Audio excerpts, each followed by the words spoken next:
Los macarras de la moral. Así nace un dictador, si se le permite. En realidad, esto ya no va de izquierdas y derechas, sino de conservar principios democráticos, libertades y dignidad. La ley de amnistía que pretende aprobar Pedro Sánchez solo anuncia tierra arrasada porque, mientras media España bosteza, la otra media se niega a morir. Y es así, si se le permite, cómo nace un dictador. Entre aplausos, gritos y bostezos. Muchos bostezos. Dicho lo cual, no llama a nadie la atención que estos procesos constituyentes de corte plurinacional se estén dando en exclusiva en naciones hispanas con líderes que portan en su solapa el roscón de la agenda globalista.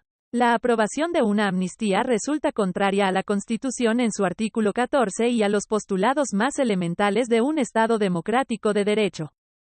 Sin importar cuál sea su texto, se trata de una ley que pretende garantizar la impunidad de quienes cometieron delitos, entre otros, de rebelión y malversación de caudales públicos. Con ello, la amnistía menoscaba la igual sujeción de todos los ciudadanos ante la ley.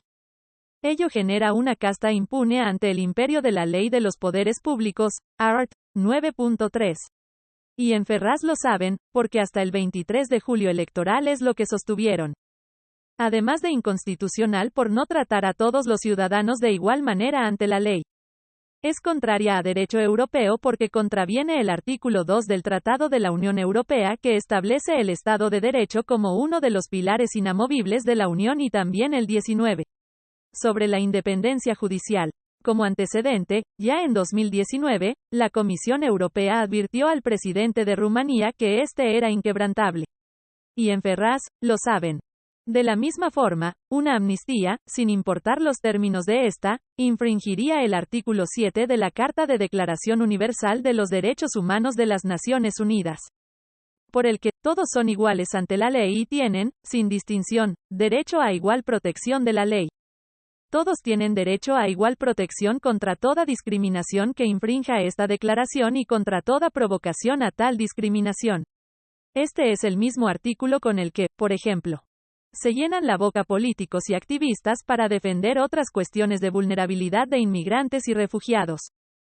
Y en Ferraz, también lo saben. Este video debe llegar a todos los rincones de España. #, no en mi nombre. pic.twitter.com/Schweuagneg. Monbosch bandera Unión Europea. @JosePramanbosch, November 3, 2023. En este video, Pedro Sánchez no miente, cambia de idea.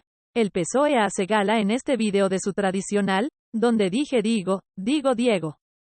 Pero todo lo esgrimido acorde a derecho y a legalidad internacional importa bien poco porque, en realidad, lo que está en marcha es el deseo partidista ergo totalitario y de una minoría del 1% de una región que promueve un cambio de régimen mediante la promulgación de leyes habilitantes pasando por encima de la soberanía nacional del pueblo con objeto de caminar hacia un proceso constituyente de una república plurinacional que deponga la monarquía parlamentaria y su constitución de 1978.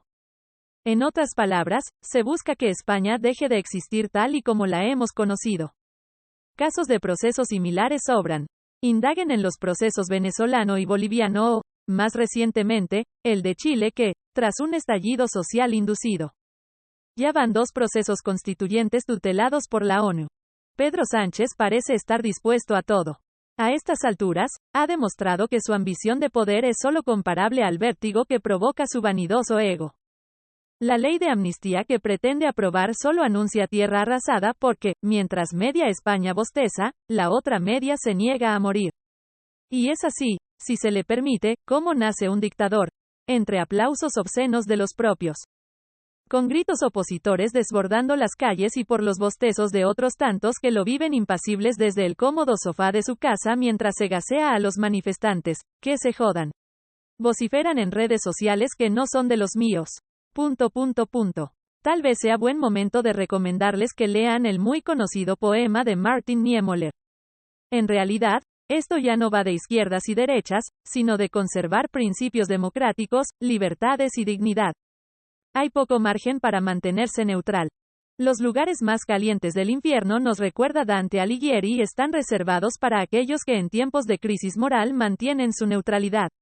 Obviamente, Un ácrata confeso como yo que no edifica pensamiento desde ninguna trinchera porque no mira el mundo, necesariamente desde el prisma político, que tampoco vota ni se afilia a ningún partido político español porque no valida la mentira del sistema actual, no puede ni debe permanecer callado.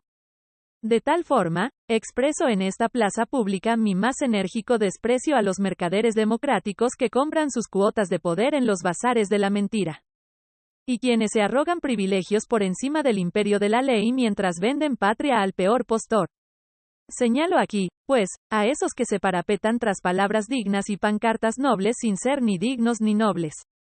Y quienes se camuflan detrás de causas justas para avanzar sobre la safiedad de vendetas históricas albergando derroteros totalitarios.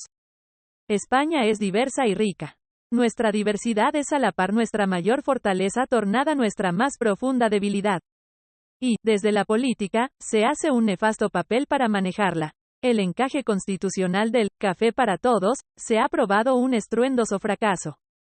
Llegado el momento y dadas las circunstancias, deberemos ser los ciudadanos de a pie quienes tendremos que defendernos de quienes, sin dar palo al agua, se sirven de la política. De quienes usan a los ciudadanos para sacar beneficio político de la confrontación. Y ahí, lamentablemente, caben todos los colores políticos. El cainismo inducido por la clase política española se ha venido institucionalizando como herramienta de conquista de poder partidista y avance de estos sobre sus libertades ciudadanas. Uno no puede presentarse como solución cuando ha sido parte del problema. El caldo de cultivo lo han alimentado todos, desde Felipe González a Mariano Rajoy. Pasando por José Luis Rodríguez Zapatero a José María Aznar, quienes pactaron con nacionalistas e independentistas por ambición política excusados bajo el manto de la gobernabilidad. La partitocracia española se encuentra en la base de todos los problemas de convivencia y hay que empezar a marcarles límites y mecanismos de control. Un partido político no puede hacer lo que le plazca sin rendir cuentas a nadie. El asalto del Estado a la nación no es nuevo, pero sí se encuentra en un momento crítico, porque no ha pinchado en hueso sino en nervio. Todas las protestas deben ser pacíficas. Respiren y traten de mantener algo de templanza. Porque las concentraciones masivas en la sede del PSOE de Madrid en Ferraz y las convocatorias permanentes de manifestaciones a lo largo y ancho de España anuncian una ruptura muy grave en el tejido social. Los afectos y los puentes, a día de hoy, están rotos. Para apaciguar Cataluña, Sánchez ha decidido incendiar España. Puede estar buscando la excusa perfecta para declarar el estado de excepción. Por eso, hoy es más importante que nunca mantener la cabeza fría para evitar convertirse en meras marionetas políticas.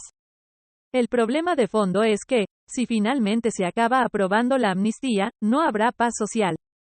Y si no se terminara de aprobar, se habrán sentado las bases para volverlo a intentar. Recordemos que Hugo Chávez estuvo en la cárcel 2 años antes de tiranizar Venezuela por más de una década. Aunque me temo que será en vano, esperemos que Antonio Sánchez Nerón desista de arrojar más leña al fuego, y que la oposición, por su bien y el de todos, sepa estar presente y mantenga altura de miras no partidistas porque, como prueba la historia, la vida da muchas vueltas. Hablando de vueltas, se me hace inevitable recordar a Joaquín Sabina, de quien jamás se me habría ocurrido siquiera imaginar que un día asumiría en público cómo el fracaso del comunismo ha sido feroz. La deriva de la izquierda latinoamericana me rompe el corazón justamente por haber sido tan de izquierdas. Ahora ya no lo soy tanto porque tengo ojos y oídos y cabeza para ver lo que está pasando. Y es muy triste lo que está pasando. Por mi parte, mirándolo desde otro plano, tras escuchar a uno de mis cantautores favoritos desde la infancia. Asumo que los tiempos han cambiado tanto que muchos españoles, en su acervo visceral de herencia antifranquista por rechazar a la Iglesia, han pasado de adorar becerros de oro a borregos endiosados que profesan la religión del Estado, mimetizándose así con el franquismo que tanto detestan. Son estos los nuevos macarras de la moral. ¿Quiénes te acosan por la vida, azuzando el miedo, pescando en el río turbio, del pecado y la virtud, vendiendo gato por liebre, a costa de un credo que fabrica platos rotos, que acabas pagando tú? Son la salsa de la farsa, el meollo del mal rollo, la mecha de la sospecha, la llama de la gindama. Son el alma de la alarma, del recelo del canguelo, los chulapos del gazapo, lo macarras de la moral. Anunciando el apocalipsis, van de salvadores. Y se les dejas te pierden, infaliblemente. Manipulan nuestros sueños y nuestros temores. Sabedores de que el miedo, nunca es inocente. Hay que seguirles a ciegas y serles devoto. Creerles a pies juntillas y darles de la razón. Que el que no se quede quieto, no sale en la foto. Quien se sale del rebaño, destierro y excomunión. Los macarras de la moral, Joan Manuel Serrat, Sombras de la China, 1998. Más allá de la ambición trasnochada del aspirante a dictador. Lo que se vive en las instituciones y las calles estas semanas es también consecuencia de lo que ocurre cuando el jefe del Estado cede a presiones. Cometiendo el error de asignar la formación de gobierno al perdedor de las elecciones, primera vez que sucede en España desde la restauración de la democracia, en lugar de disolver las Cortes.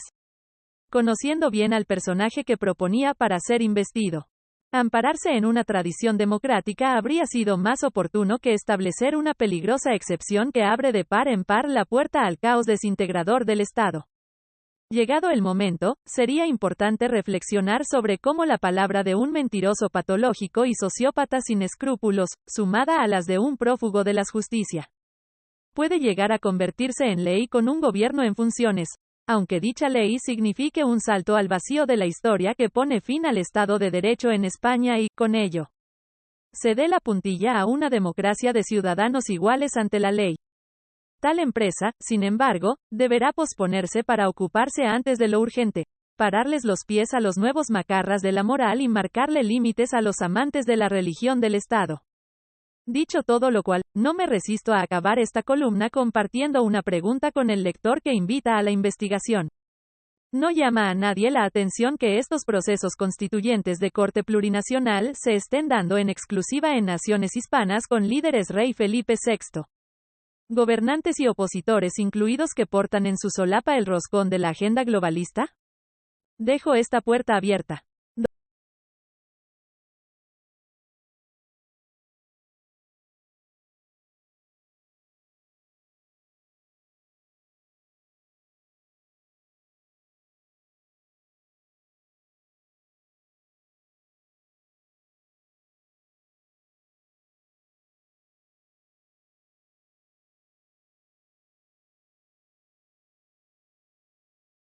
J.M. Persanch, doctorado por el Departamento de Historia Moderna, Contemporánea, de América y del Arte en la Universidad de Cádiz y Ph.D. por the University of Kentucky en Estudios Hispánicos. Hoy es profesor con amplia experiencia, investigador reputado, conferenciante y analista. No edifica pensamiento desde ninguna trinchera. Le interesa comprender cómo operan las estructuras de diferenciación y cómo se replican los procesos de legitimación en sociedades contemporáneas. Editó el primer dossier académico aparecido sobre blanquitud hispana en el campo de los estudios hispánicos.